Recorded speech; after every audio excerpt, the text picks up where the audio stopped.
सबसे ज्यादा प्रसन्न कौन से दिन होती है? जम के बोलिए जरा। शुक्रवार। तो शुक्रवार को लक्ष्मी सबसे ज्यादा प्रसन्न क्यों होती है? उसका प्रसन्न होने का कारण क्या था? लक्ष्मी जी के दो भाई थे, दोनों की शादी नहीं हो रही थी, दाता और विधाता, दोनों का विवाह नहीं हो रहा।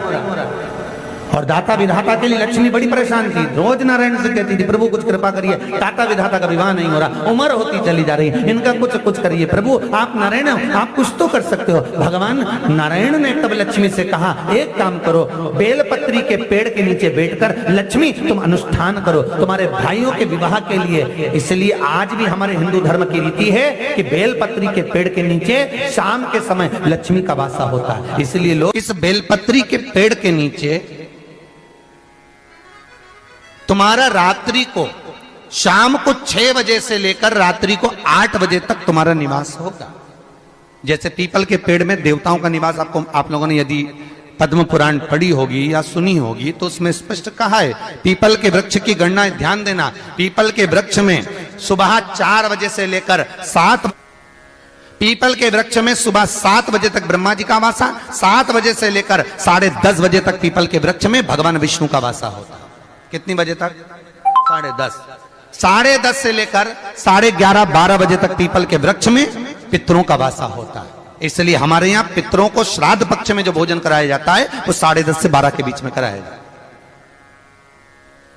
12 बजे के बाद पीपल के वृक्ष में दोपहर के 1:30 बजे तक आहूतों का वासा रहता है। आहूत कौन? जो गर्भ में शांत हो गए, जो कुंवारी अवस्था में शांत हो गए, जो जन्म लेने के बाद उनका विवाह नहीं हुआ और शांत हो गए, उन आहूतों का वासा उस पीपल के वृक्ष में दोपहर में 1:30 बजे तक रहता है।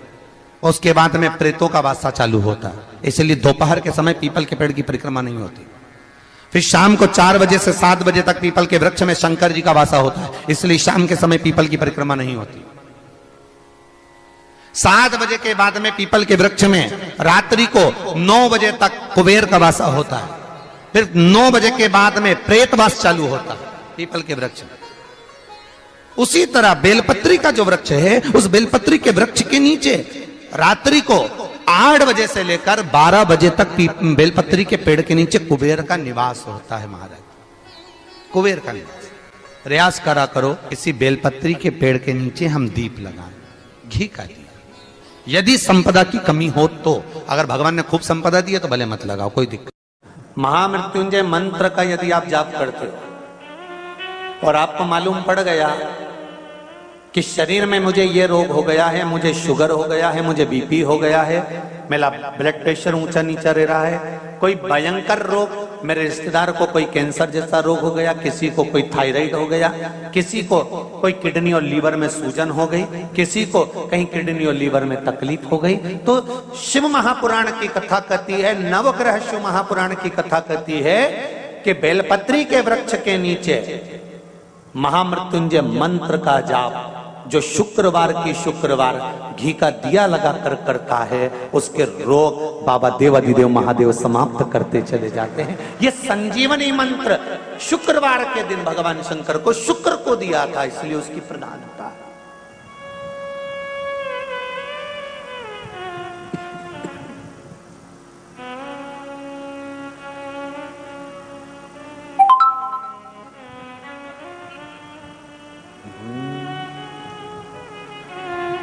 ये वो संजीवनी मंत्र।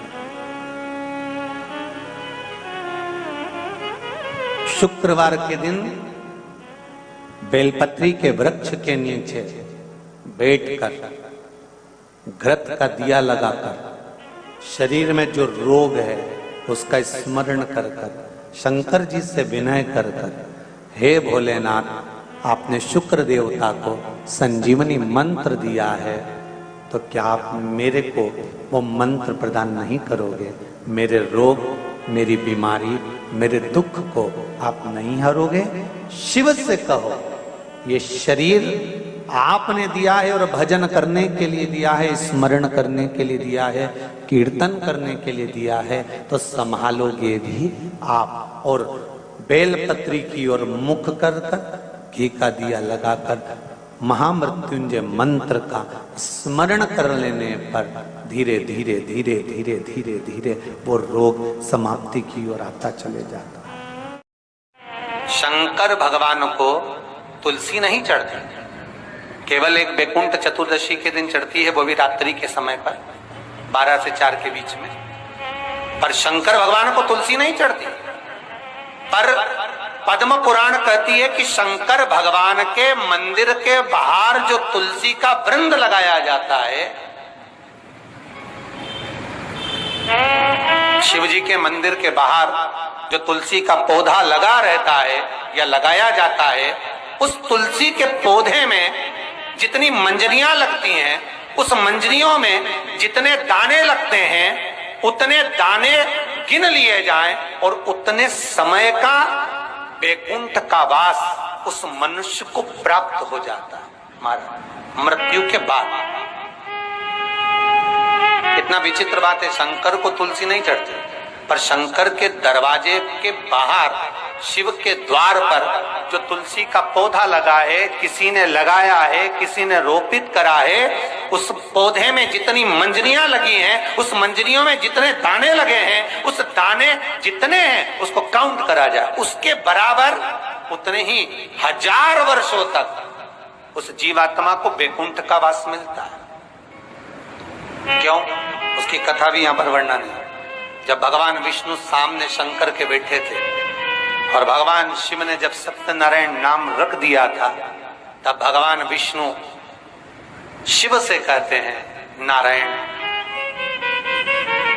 भगवान शंकर से कहते हैं भोलेनाथ, त्रिकालदर्शी, कैलाशी, अविनाशी, हे शिव। मेरे सारे विग्रह के साथ में लक्ष्मी मेरे साथ में। बहुत ध्यान देना महाराज, मैं अगर नारायण रूप में हूं तो लक्ष्मी मेरे साथ में, मैं राम रूप में हूं तो सीता मेरे साथ में, मैं कृष्ण रूप में हूं तो राधा मेरे साथ में, मैं रंगनाथ रूप में हूं तो गोदा मेरे साथ में लक्ष्मी सदा विराजमान है। पर आज आपने मेरा जो सत्यनारायण नाम रखा है, मैं अपना संग किसको ले? तब भगवान शिव ने कहा, आप जब बाहर निकले, जो रोपित मिले बस वही आपको समर्पित हो। तुलसी का पौधा रोपित था, उस तुलसी के दल को भगवान नारायण ने अपना संग बनाया। और बहुत ध्यान देना, सत्यनारायण की कथा हो, चाहे भागवत की कथा हो, चाहे विष्णु पुराण की कथा हो, इन सभी कथाओं में सबसे ज्यादा प्रसाद की महत्वता नहीं है जितनी तुलसी के दल की महत्वता है। क्योंकि सत्यनारायण के साथ में हरि के साथ तुलसी का स्मरण। जानकारी अच्छी लगी तो वीडियो को लाइक और शेयर करें। कमेंट सेक्शन में श्री शिवाय नमस्तुभ्यम अवश्य लिखें।